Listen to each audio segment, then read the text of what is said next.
कहाँ आपने ताउन करना था जो आपने नहीं किया।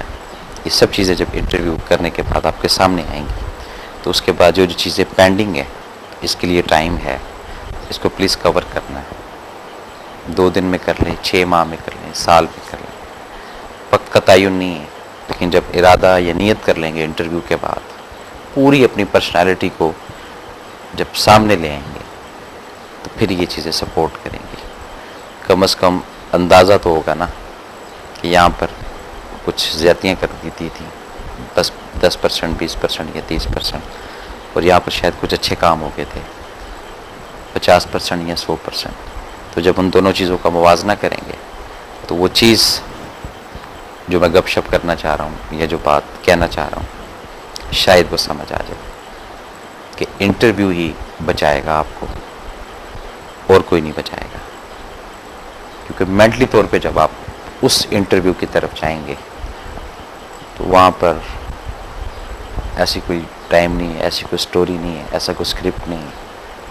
वहाँ पर फिर जो इंटरव्यू है वो लेना जानता है, उसको पता है फिर एक चीज़ के इंटरव्यू का।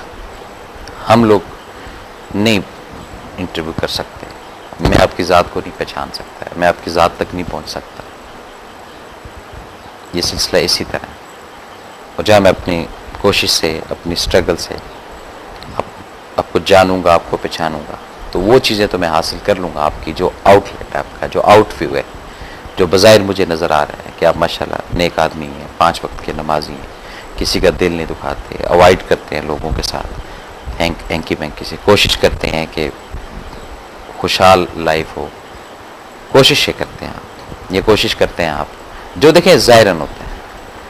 तो ज़ाहिरन को मद्देनज़र रखते हुए तो इंटरव्यू कहाँ से कोई लेगा। बस ये इतनी सी बात है, और इसके अंदर कोई नई चीज़ नहीं है, नई कोई फ़िलासफ़ी नहीं है, नई कोई थीम नहीं है, नया कोई कॉन्सेप्ट नहीं है।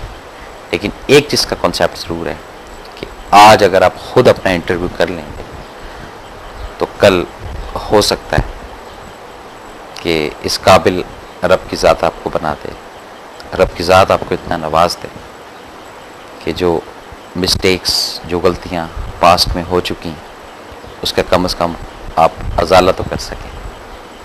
तो ये अजाला करने के लिए सबसे पहले इंटरव्यू बहुत ज़रूरी है, बहुत ही ज़रूरी है। इस चीज़ को लाइट मत लीजिएगा, गपशप में लेना चाहें ले लें, लेकिन इंटरव्यू ज़रूर कीजिएगा। और जैसे जैसे इंटरव्यू करते जाएंगे, आसानियाँ, रिलैक्सेशनें ये आती जाएंगी। कम से कम बंदे को तो पता हो ना कि कर क्या आया है, किस किस रास्ते से होता हुआ यहाँ आज पहुँचा है। अब जब वो जिस रास्ते से होकर यहाँ पहुँचा है, उस रास्ते को भी थोड़ा चेक करेगा ना वो। तो ये इस तरह नहीं चीज़ें आप पता चलेंगी, नहीं ज़हन में नहीं रहती। 15 दिन पहले का मैं पूछता हूँ आपसे, नाश्ता या खाना या चाय, नहीं याद होगी।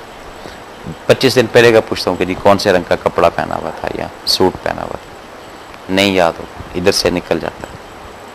तो जब इंटरव्यू कॉपी पेंसिल लेकर बैठेंगे, करना शुरू करेंगे, फिर एक एक चीज़ सामने आएगी। फिर कहीं खाने को नहीं था, वो भी जहन में आएगा, कहीं किसी ने हेल्प की, वो भी जहन में आएगा, कहीं लड़ाई हुई होगी, वो भी जहन में आएगा, कहीं झगड़ा हुआ होगा, वो भी जहन में आएगा, कहीं खुदा न खास्ता अरेस्ट हुए होंगे तो वो भी जहन में आएगा।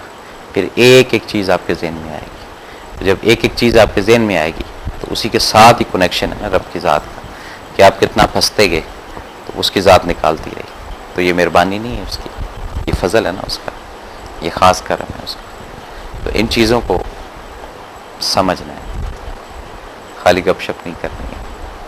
जैसे जैसे इंटरव्यू करते जाएंगे और पॉजिटिविटी अंदर लाते जाएंगे, तो कोई बड़ी बात नहीं कि आप हवा में भी उड़ सकते हैं। ये सिर्फ एक मुस्बत सोच की वजह से, एक पॉजिटिविटी की वजह से। और पॉजिटिविटी लाने से पहले इंटरव्यू करना ज़रूरी है, ताकि आपको रेशो पता चले कि नेगेटिविटी कितनी है और पॉजिटिविटी कितना है, मनफी आप कितने हैं, मुस्बत आप कितने हैं। तो जहाँ पे मनफी का रेशो ज़्यादा है, उसको कम करना है, और जहाँ पर मुस्बत का रेशो कम है, उसको फिर बढ़ाना है, और स्पीड से और तेज़ी से, बहुत जल्द, ताकि नेक्स्ट जब इंटरव्यू आपका हो 1 माह के बाद या 2 माह के बाद, वो भी आपने करना है। तो उसमें जो प्रीवियस इंटरव्यू था उसमें तो आप कंफ्यूज थे, लेकिन उस प्रीवियस इंटरव्यू के बाद जब सेकंड इंटरव्यू था तो उस पर आप बड़े बोल्ड थे। मुझे अच्छी तरह याद है कि मैंने एक प्रोग्राम किया था, उसमें मैं जब फर्स्ट लाइव का किसी के साथ इंटरव्यू कर रहा था, वो इसी चैनल से किया था, इसी हक टीवी से ही मेरा सबसे पहले रिकॉर्डेड प्रोग्राम था। एज ए एंकर प्रोग्राम मैंने किया था। तो उसमें जब मैं फर्स्ट इंटरव्यू लेने गया था, एक मिनिस्टर थे, तो मुझे यकीन करें पसीने आ रहे थे। और दूसरा जो जब मैंने इंटरव्यू किया, ये बड़ी सच्ची बात कर रहा हूँ, झूठ नहीं बोलूँगा आपको, तो उसमें मेरी नॉर्मल एक कैफियत रही थी। और जब तीसरे इंटरव्यू में जब बैठा था तो फिर जो सामने साहब थे उनको पसीने आना शुरू हो गए थे।